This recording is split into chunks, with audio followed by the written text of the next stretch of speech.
It's a game you just happen to fall in love with, and once you fall in love, there's no way of getting out of it.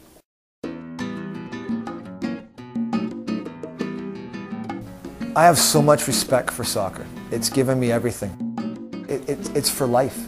It really is for life. You know, it's funny how one ball can connect millions of people, and there's, you know, 1 or 2 degrees of separation from everyone to this ball, to the same game. It's what life's all about.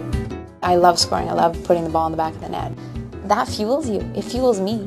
I mean, I love it. I just for that reason, I wouldn't want to leave to go play anywhere else. It was lightning in a bottle. I thought I'd seen the best years of the game in this city, and I really, really do believe that the best is yet to come, and I don't think I've ever envisioned myself saying that. Throughout the world, the language of soccer is spoken and understood by billions of players and fans. The universal culture of soccer might not be obvious here in Canada, but it's there. In every city, every town, every village, it's there. You just have to look for it. It lives in Vancouver, one of the great emerging cities in the world. This city has a rich history and culture of the game that has gone untold up until now. Coming soon, the Village of Vancouver will explore the passion held for the world's game on Canada's west coast. Here's a rough-cut sneak preview from the film that touches on British Columbia's unlikely success against some of the world's great soccer powers from the 1950s and 60s. While Vancouver's reputation in the soccer world was strictly local, old country teams would often pay a visit to their colonial cousins on Canada's west coast. But in the lean years following World War II, British players had an extra incentive to go touring in their off-season. Professional soccer players during the 40s and the 50s and the early 60s had to subsidize their wages. Their salaries was nowhere near compared to what the average person in Canada was earning. Yeah, the playing conditions in my day, I got into pro soccer right at the beginning of the 1960s. So things were beginning to improve. But you can imagine with 52 professionals, and the ceiling at the time was, I think it was £18 when I went there. It went up another £2 a year after I joined. And then your wages went down in the summer.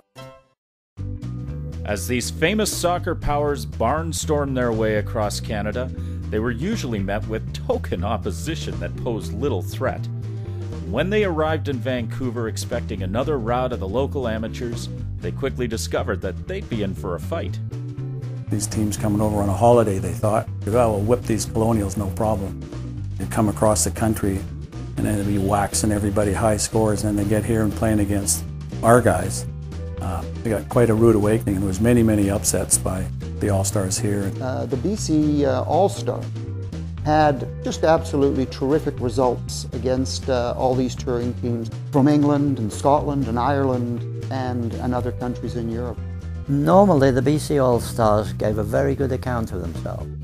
So when the touring teams came,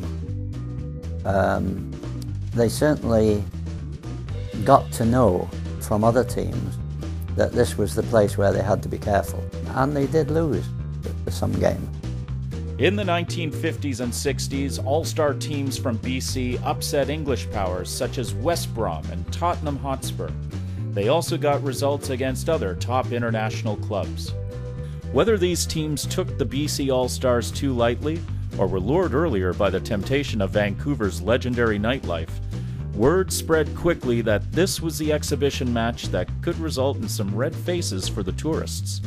We had so many talented players in BC at that time that many of the teams that came here were expecting somewhat of a cakewalk, or in fact would rest some of their players, or just expected they could go out the night before and enjoy the Vancouver scene. But it became quickly apparent that we could more than hold our own, and in fact that was the beauty of the international games, is that you had a one-off game, so you could catch people off guard. And I don't doubt it for a moment that any kind of rematch would have been taken a lot more seriously by the touring teams, and it would have been a much more difficult game. But again, the beauty of international games is that you've got a chance to surprise teams, and no question that we we had the type of player here, even though we were amateurs, that we could surprise a lot of international teams. They got a reputation. It sort of came along.